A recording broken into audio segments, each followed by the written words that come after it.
Earth, the healers. So we're going to be talking about Taurus, Virgo, and Capricorn. And okay, so Earth, let me focus here for you guys. I'm a little bit. Earth is the slowest moving of all the elements. Okay, and so there were some questions before about like what's the difference between healing and awakening? Pace. It's all about pacing. So Earth is going to be moving the slowest, but as it's moving, it's integrating along. It's like slow and steady wins the race kind of idea. And you know, it's dense. It's a matter for the energy workers. You know, it's on the ground, horizontal is the way the energy spreads.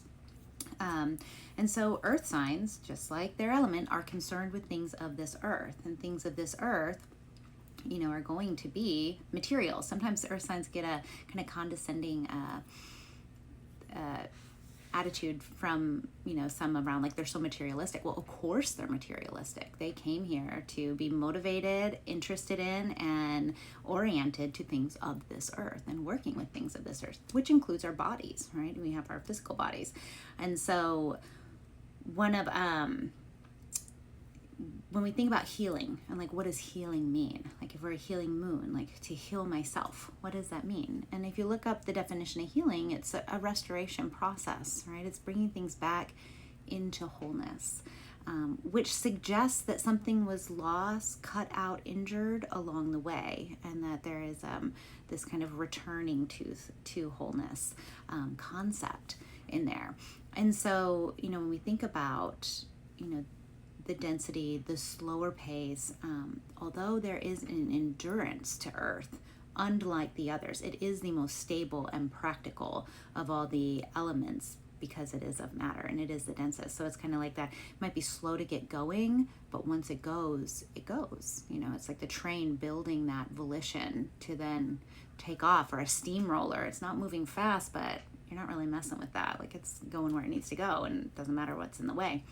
And so when we think about that too, it's like Taurus is fixed earth, which is the most fixed of all the fixed signs. And then we have Virgo, which is mutable earth, which is the least mutable of all the mutable signs because of the density that's here. And so we're thinking about like working with self. Something that I think is interesting, take this if it applies, toss it if it doesn't, is that earth is passive, and there's like this like responsive nature to earth and the yin kind of polarity that it falls under. And I think it's really interesting how earth follows fire. And so we think about like Aries with these like big ideas or little sparks kind of coming in, and then Taurus, which follows Aries, is the container for which it can ground those ideas and create manifestation around them. And then we think about Leo of like what makes me special and unique, and then Virgo shows up and says, okay, and how do we use your gifts and talents to be of service to others? And then Sagittarius with these big higher truth, philosophy, you know, like big ideas and knowledge. And then Capricorn shows up and like, okay, what's a strategy and structure that we can implement so that this can benefit society? And I think that's something really interesting to think about when it comes to like getting going as earth signs, and like what kind of motivates, you know, and it's that can be that responsiveness at times to something in the environment happening.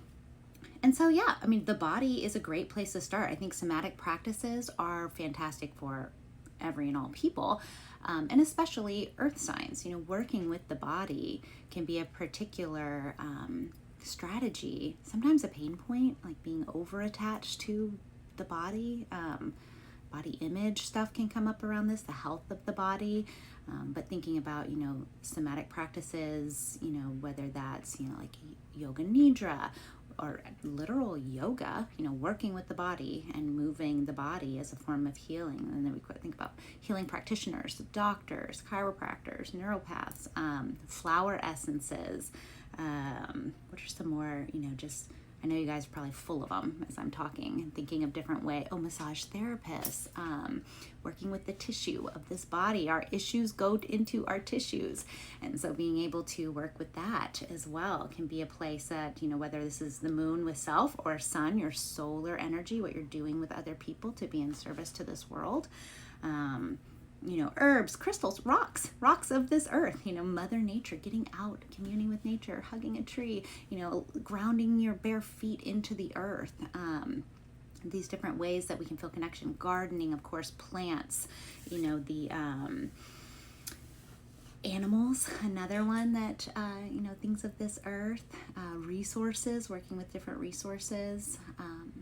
Yeah, I mean, earth people are, you know, they love their creature comforts. And so like what kind of makes that moon feel safe and secure, so that you can do this healing work for yourself, and then how you move that out into the world to be with others. Okay. So it was kind of a quick little quip on Earth. I hope that goes a little deeper. Actually, in the big video where I introduced this formula, very few people asked about healing. I think that we all kind of have our own personal knowing of what that means for us individually. Food, that was another earth thing, you know, like the senses, when we're using the senses like smell, you know, aromatherapy, eyes, taste, hearing, sounds, you know, like these ways that we can work with healing. The nervous system is another huge piece. One little hack I love for the nervous system that's very low energy that anybody can do.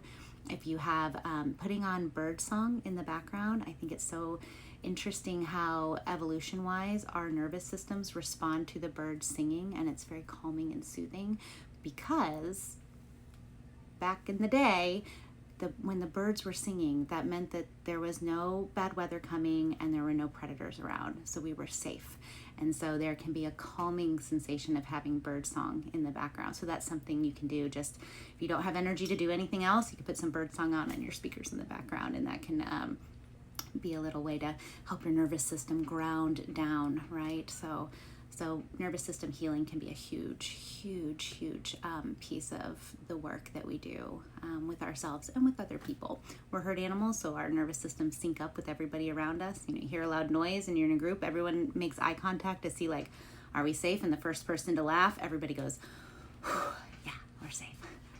Okay, I kind of went on a tangent there. All right, so I hope that's helpful. I will be coming back to you guys with the rest of the equation soon. I am just loving all the feedback. I'm loving all the interaction in the comments, and you guys are just inspiring me and motivating me to continue to get this information out there. If it's feeling helpful, if it's feeling resonant, it's making you curious about what's happening in your internal world and how that is impacting the external world. Okay, big love to you all.